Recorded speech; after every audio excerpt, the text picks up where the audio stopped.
5. Alagang kapatid.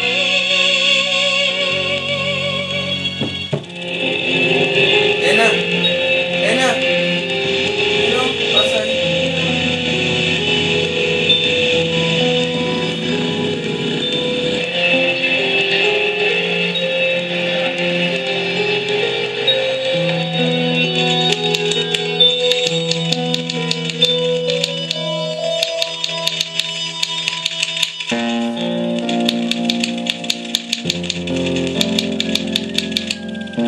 Ito ang Pasay City Jail female dorm.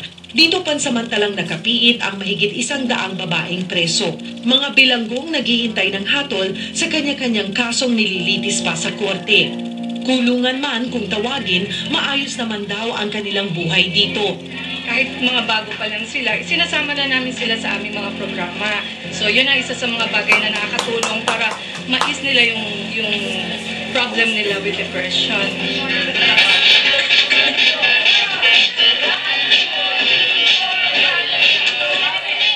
Nang pumasyal ang alagang kapatid sa kanila, naging saksi kami sa maganda nilang samahan. Masaya, may disiplina, kalinga sa kapwa at pananalig sa poong lumikha. Isa mo na yes lang. Yes!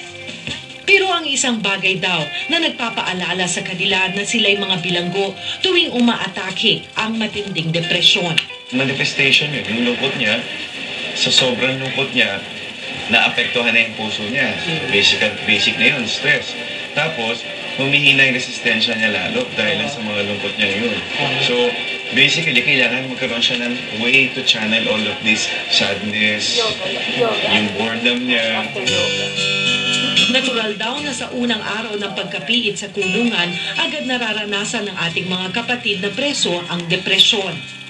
Unang-una na dahil sa pagkakahiwalay nila sa kanilang mga mahal sa buhay at saka hindi siyempre nila ina-expect din kung ano ang magiging buhay nila dito sa loob. Pag yan, hindi yan na lalapatan ng tamang lunas, hindi mabigyan ng tamang intervention, mag-lead yan sa clinical depression. Hindi niya malabas yung lungkot niya. Sabi nga ng warden, ang tendency daw niya minsan nagiging bugnutin. So kailangan magkaroon lang ng mga programs, hindi lang dito, sa lahat ng jails kung paano kayo mailalabas, distressing the client. Si Nanay Cora, 60 years old, isa sa pinakamatandang bilanggong nakapiit dito. May asawa at isang anak. July 2009 nang siya'y makulong sa kasong illegal recruitment. Hanggang ngayon, wala siya ni isang dalaw. Dahil marahil sa matinding pangungulila sa kanyang mga mahal sa buhay, pinahihina ang katawan niya ng matinding depresyon. Sa anak ko, o sana nga gusto ko makita ko man lang sana.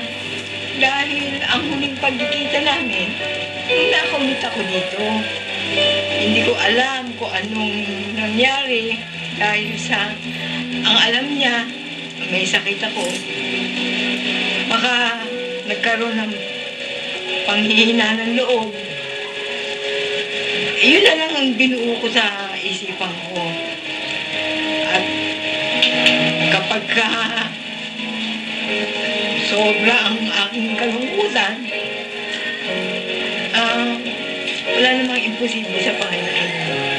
Nilaan ko na lahat kay Lord yan. Sana isang araw, answer prayer ako. Dahil lagi ko hihingi kay Lord yan.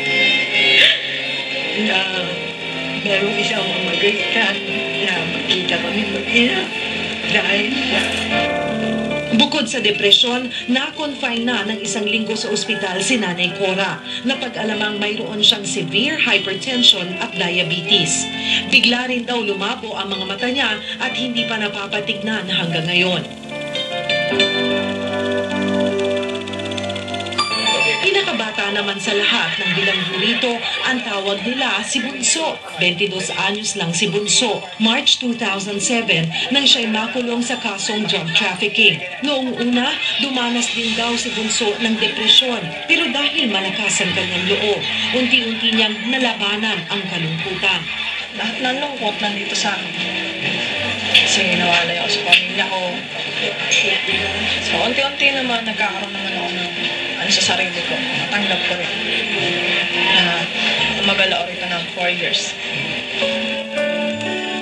Nakarecover man sa depresyon, dinadaing naman niya ang kaliwa niyang binti na matagal nang namamaga. Nabangga daw ito ng kotse noong 10 taong gulang pa lamang siya. At hanggang ngayon, matapos ang ilang taon, tila kumikirot pa rin mula sa aksidente. Espesyal ang buwan na ito dahil ipinagdiriwang natin ang International Women's Month. Bilang pagbibigay pugay sa mga kababaihan, nais naming pasayahin ang mga kapatid nating nakakulong sa Pasay City Jail Female Dorm.